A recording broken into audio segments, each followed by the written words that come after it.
Welcome to SG Squared, Steve Gladen on Small Groups. Thank you so much for tuning in. Derek here as always, along with your other host, Saddleback Church's Connections Pastor, Steve Gladen. Hey, everybody. Always good to be with you, Derek. It's fun to do these little shows with you. We're going to talk about a three-part series we're kicking off that I think is going to be extremely important for you as you close out summer, as you head into the fall, for you to get your groups on track. But I also want to be able to kind of lay some foundational pieces that were just there, and I captured them on social media. If you follow me or if you're on the Small Group Network Facebook group, you caught it there. But in your show notes is a picture of me with a couple of guys, and they look like ordinary guys. One of them's name is Nick. The other one is named Dave. But what's special about these two guys is Nick was the first small groups pastor. If you're looking at the picture, he's on the far left, Dave is in the middle, and then I'm on the far right. There's great leadership principles out of here. And Nick, like I said, was the first small group pastor at Saddleback Church. And he was just kind of sharing it as a great chance for just me to be able to say again, thank you so much for all you did, because we're standing on your shoulders. And what I want to do is just share with you as we tee up these three pathways that we're going to be talking about over the next three shows. The pathways, we'll articulate those in a second, but we'll go very granular in what the pathways are. But at the same time, too, I want to kind of get some ground rules that are out there. And this picture is very symbolic of it, because if you're gonna develop people, and if you're going to have leadership development happen at any level in your church, people need to know where they're going. People need to know the destination. They need to know the journey that they're on. Now, they may not need to know all of it, but for sure, you as the leader, you need to know the terrain of the whole pathway. But you also you need to decide what type of leader you have to say how much of this journey and this pathway can they know all at once. But enough of that. Let me talk to you about the picture. The picture has three great lessons in it. One of them is that whatever leadership development pathway you're on in your church, which we're going to talk about three, you have to understand you're always standing on the shoulders of somebody else. Unless you're starting it out from ground zero. And even sometimes if you're doing that at a church, you're still standing on somebody's shoulders because they started the church. But you got to understand you're always standing on the shoulders of somebody else. And it's so important for you to acknowledge that and to remember that, because it's not about you. It really is about the people before you, because the groundwork they laid. And Nick was one of those people. He was the first person in 1986 that stood up and said, I will lead the small group ministry. Now, another great principle you're going to see in this, if you knew Nick's testimony, he'd actually be great to get on the show sometime. That'd be fun, Derek. But the piece that's you got to understand too is that Rick asked him. And a lot of times in leadership development, you have to ask people. The ask puts a challenge in front of people. It forces them to decide, what are they going to do? And so that's an important thing. And then the third thing that's super important to understand is that, you think you have to pay everybody, but you don't. Both in this picture, Nick was on staff, but he was a volunteer because he was successful in his daytime job. And the guy next to him, which is his right-hand man, was Dave. And up to a few years ago, Dave was still a community leader at Saddleback Church before he moved on the other side of the mountain. And so, as we begin to talk about the show and these pathways that are so critical for small group ministry, it's going to be super important for you to understand that you're always building on the shoulders of other people, that you need to challenge people and you need to ask them all throughout the developmental pathway. And then the third thing there is understanding that, people give to vision. They're motivated by vision. They're not going to be motivated by salary. And so the more you can have a vision that has passion associated with it, you're going to help see that happen. So you're going to see that in detail as we start to go through this pathway. All right. Well, that was a great intro, Steve. So kind of set this up for us as we kick off this 3-part pathway series. What's part 1, and what can our listeners look forward to in the weeks to come after that? Yeah. So look, let me give you the overlay of where we're going to be going, because as a small group point person, there are 3 critical pathways that you have to have developed inside your small group ministry. One of them is for your group members. What is it that you want your group members to do in a small group? What's their pathway to move them from group members to people that are actually engaging in your church? Another pathway we're going to look at in this 3-part series is your small group leaders, which Saddleback calls them a host. And so we're always looking at how do we move group leaders from being a host to being a leader and having a method of getting there. And then another pathway we're going to look at is what we call community leaders. These are the people who come alongside other group leaders. Your church may call them something else, but they are a part of a village that helps build healthy small groups. They're not the only part, but they're a part of it. Now, we're going to go into great detail on each one of these pathways, but because there's so much, we're breaking it up into 3 separate shows. Now, as we are going into this, I want you to understand, regardless of the pathway, people, and more importantly, you need to know where you're taking them. If you don't know where you're taking them and you don't have the tools, the courses, the processes, and everything set up to take them there, you're not going to develop leaders. The other thing you have to understand is that when you have a pathway, you have a pipeline, and you have a leadership pipeline that's there. So when you're thinking leadership development, you want to think through it on all 3 levels. Actually, there's a 4th level that's going to be a bonus level that we'll talk about, and that's about you. What is your level? And that's what the small group network is always targeting about, is how do we develop you as a small group point person? But you as the small group point person need to look down and say, there've got to be 3 pipelines we're talking about. Derek and I alluded to it at the top of the show when we were talking about recruiting in college athletics, in particular, in college football, is that they are always looking down into high school, looking at, where is their pipeline and how are they developing them and how are they building a relationship so they can come to their school to play football.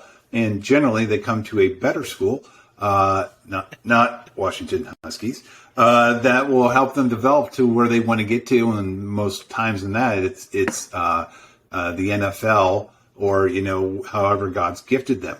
So when you're looking at a leadership pipeline, so often what happens is a leader leaves and there's nobody else, or a community leader leaves and there's nobody else to take over. And so what we're trying to do is help you look at the pathways. Now, we're going to look at these in a little bit of a screwy order, because most of you would think we go, let's look at the group member pathway, and then let's look at the leader pathway, then let's look at the community leader pathway. And actually, as we're kicking this show off in August, what we want to do is look at the group leader pathway, because if you don't have a pathway for your group leaders that you're kicking off more times than not in the fall, then you're going to miss it right off the bat. And so what we want to do is we're going to start at the group leader pathway, then we're going to talk about the community leader pathway, and then we're going to come back to the group member pathway, because the group member pathway will give you the most grace if you're feeling behind and everything. Now, the other thing I want to do, especially on this pathway and the community leader pathway, everything we talk about, we have in a resource that's available for you to take it and plug it into your church. And we're right now between a number of different things, but if you want to DM me, or if you just want to send me an email at steve@saddleback.com and say, hey, I want the leader training. In our leader training, we make it electronic and available to you so that you have the transcripts that we use in the videos, you have the transcripts we use in trainings, you have the PowerPoints, you have the videos, you have the Word docs, you have everything like that. You'll have everything in the pathways that we're talking about. So Don't feel like, hey, you're describing all this stuff I can never have, because it's a resource that we have available for you. Unfortunately, I wish everything was free, but there's a cost to it. But like I said, we're right now in between services to help us get those resources to you.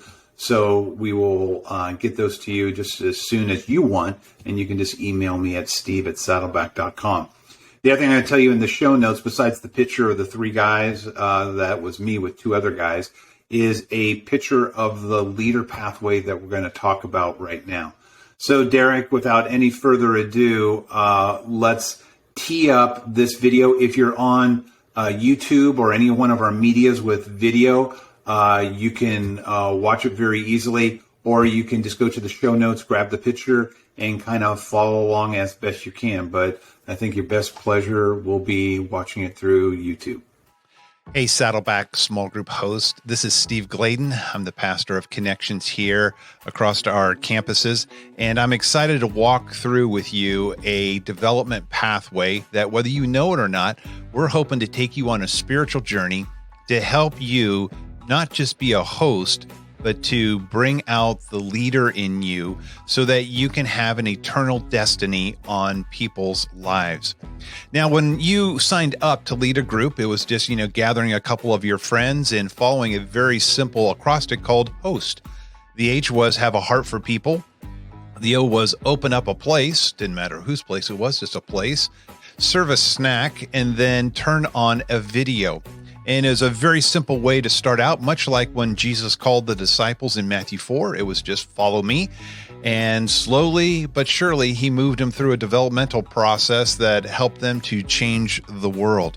So I want to walk you through your host development pathway so that you can have a little bit of a roadmap. Some of you may take literally months to do this. Some of you may take years. Some of you may take multiple years, but it's going to be important that you know the pathway that is before you. It's broken up into 4 phases, an energizing phase, an equipping phase, an empowering phase, and an energizing phase. You'll be able to look at a graphic of this through the links that are available or through your host training. But part of what I want to do is walk you through each one of them. And you're kind of starting at the engaging phase. And this is just getting your small group started. And you started out just as a new host, going through the acrostic. You just said through either a weekend service or through an event, just saying, hey, I'll be able to take 2 friends and I'll rally them around whatever the particular curriculum is that we had available for you. But I wanted to let you know that in this phase, there are 2 important aspects just waiting for you to understand them. One of them is that we have a community leader. Now, you may be saying, what is a community leader? You think, is that a governmental thing? Is that somebody from my homeowners association? Not at all. It is a person who has just been there, done that. And hopefully you will have already received an email, or if you're just starting out, you'll receive an email from that community leader and you'll get a picture of their family. You'll understand, who they are. You'll get a little bit of an introduction. But this person is just there for as you need them. They want to help you succeed in this spiritual journey. Now, along with that, in this phase is we have what are called some asynchronistic trainings. That means you can grab them at any point and any time throughout the day. And these are called, getting your group started. But basically, they're just a lot of training videos for a brand new host. Now, we have a couple of them. One is from our senior pastor, just congratulating you, and you'll want to watch that one first. But then I start off with 5 questions that every person in your small group is going to be asking. And then we have a number of videos that can help you with, everything from dealing with a talkative person to dealing with somebody who doesn't talk at all, to how do I set up my place where we're having our small group for the optimum experience? How do I do so many things? And we just have lots of videos that are available for you that you'll be able to access through saddleback.com/small groups. And in there, you're going to be able to find the start of this leadership development pathway. But more importantly, you'll be able to see where you, as a brand new host, can access these videos. Now, that kind of gets you through the engaging phase. It's just going to help you out and get you through the 6 to 10 weeks that you have on docket to gather your group together. Now, the next phase we're talking about is the equipping phase. And in the equipping phase, one of the things you have to understand, this is just simply entitled Moving Your Group Forward. And through this, we have a number of different modules that will help you understand how your group can advance forward. And we're going to basically walk you through 4 different phases. One of them is a strategic overview. It's going to be very important for you here at Saddleback Church to understand how you do small groups and how small groups fit into our overall church process, where you can understand the importance of them, how God developed the church, temple courts, and house to house. Then, very important, we have a survival guide for you.